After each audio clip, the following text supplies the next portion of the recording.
పూరా లోకల్. ప్రస్తుతం మనతో పాటు బీసీ కుల సంఘాల ఐక్యవేదిక అధ్యక్షులు ఉన్నారు వెంకటేష్ గౌడ్ గారు. ఆయనతో మాట్లాడదాం. సార్, మీరు చేసే ఈ పోరాటం ఎంత వరకు వెళ్తుంది అంటారు? ఇందులో న్యాయం జరుగుతుంది అనిపిస్తుంది? ఇందులో కేవలం కామారెడ్డి డిక్లరేషన్ తర్వాత ఈ కల్లబొల్లి మాటలు చెప్పి కాంగ్రెస్ ప్రభుత్వము ఏదో అధికారంలోకి వచ్చింది. కానీ ఏ విధంగా అయితే 70 సంవత్సరాల నుంచి పరిపాలించినప్పుడు మరి వారికి ఎట్లయితే రాజకీయంగా బొందబెట్టారో ఇప్పుడు కూడా రేపు రాబోయే స్థానిక ఎలక్షన్లో కంపల్సరీ వాళ్ళ గుణపాఠం చెప్తారు బీసీలు.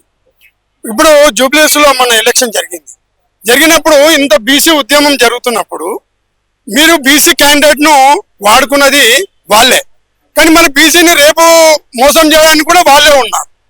టికెట్ కూడా వాళ్ళే కేటాయించారు, కానీ మోసం చేయడానికి రిజర్వేషన్ పరంగా మాత్రము మోసం చేయడానికి కాంగ్రెస్ ప్రభుత్వమే ఉంది.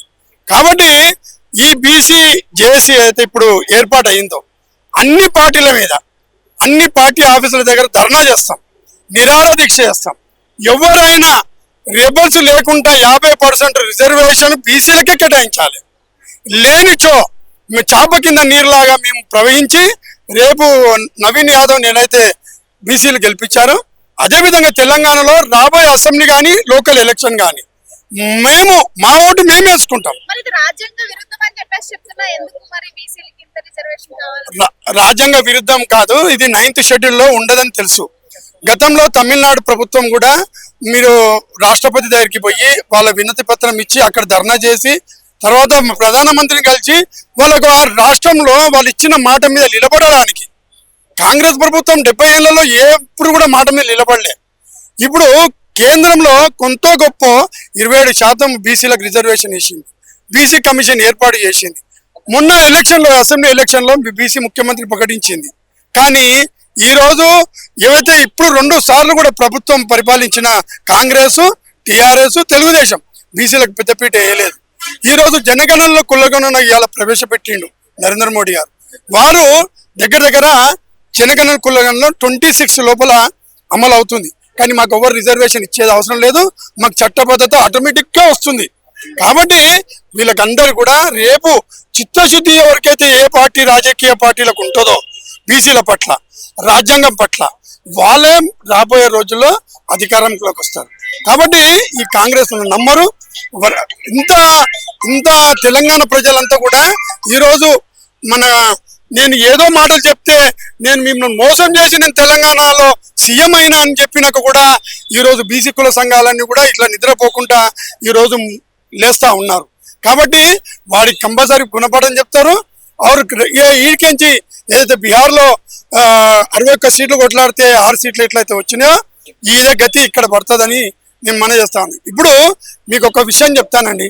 ఇవాళ నల్గొండ జిల్లాలో బుర్రా నరసయ్య గౌడ్ అని ఒక క్యాండిడేట్గా ఇచ్చారు. ఇచ్చిన తర్వాత అక్కడ రెడ్లంతా కూడా 7 మంది ఎమ్మెల్యేలు ఉంటారు.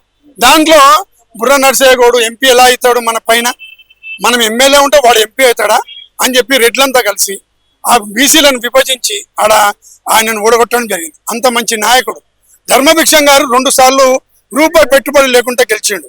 ఈ కాంగ్రెస్ ప్రభుత్వాన్ని హెచ్చరిస్తా ఉన్నాను, మీరు రూపాయి లేకుండా కొట్లాడండి, మీ గోరి కడతారు బీసీలు రేపని. మేము పార్టీ పరంగా అన్ని కూడా పార్టీ పరంగా రిజర్వేషన్ ఇవ్వాలని ఈ పోరాటం. అన్ని పార్టీలు ఏకం తాటిపైకి వచ్చి ఇవ్వాలి, లేకపోతే జరగబోయే పరిణామము చాలా డేంజర్గా ఉంటుంది. ఎవరైతే చిత్తశుద్ధి ఉంటుందో ఏ పార్టీ అయినా కానీ చిత్తశుద్ధి బీసీల పట్ల ఉంటుందో వాళ్ళకే పట్టం కడతారని ప్రగాఢ తెలంగాణ బీసీ కుల సంఘాలు అన్ని కూడా ఆలోచిస్తారు. ఏం తేలబోతుంది అంటారు? ఎలాగో స్థానిక సంస్థల ఎన్నికలు అసలు ఎప్పుడు నిర్వహించాలి, ఎంత ఇవ్వాలి అనే దానిపైన జరుగుతుంది కాబట్టి ఏం తేలుతుంది అంటారు? ఏం తెలియదండి. ఇండిపెండెంట్ అయినా ఎవరైనా ఎక్కడైనా కొట్లాడితే బీసీ తెలంగాణ బిడ్డి బీసీలకు అందరికి కూడా మనవి చేస్తా ఉన్నాను. ఇక చాలు, 70 ఏళ్ళ నుంచి మనము ఏదైతే రజాకార్లు ఎట్లయితే మన మీద పరిపాలించారో అలానాడు బ్రిటిష్ వాళ్ళు పరిపాలించారో ఈ దెరలు రెడ్లు కలిసి మన తెలంగాణని సర్వనాశనం చేస్తున్నారు. మా సంపద 70% 80% ఉన్న సంపద తింటున్నారు పందికొక్కుల్లాగా. కానీ ఖబర్దార్ బిడ్డ, ఇక్కడ నుంచి మేము బీసీల అందరం కూడా మేల్కున్నాము, మీ గోరి 100% కడతాము. మేము చట్టసభల్లో 60% బీసీ ఎస్సీ ఎస్టీలు రేపు చట్టసభల్లో వస్తారు, రేపు మిమ్మల్ని గోరికడతారని మేము మనవి చేస్తా ఉన్నాను. ఇప్పటికైనా టైం ఉంది. మాకు 70% 50% రిజర్వేషన్ కేటాయించి 9th షెడ్యూల్లో ఉపయోగించి దాని తర్వాతనే ఎలక్షన్ పోవాలని. అరే సిగ్గుందా రేవంత్ రెడ్డి? నీకు శరం ఉందా? నీకు ఎటువంటి మాటలు మాట్లాడుతావు? అసలు నీ నోటికి పట్ట ఉందా? ఈ విధంగా మీరు మాట్లాడము, మీరు అన్న మాట మీరు నిలబడకుండా ఈ విధంగా మీరు రిజర్వేషన్ కూలి చేస్తా ఉన్నారని రేవంత్ రెడ్డి గారిని హెచ్చరిస్తా ఉన్నారు.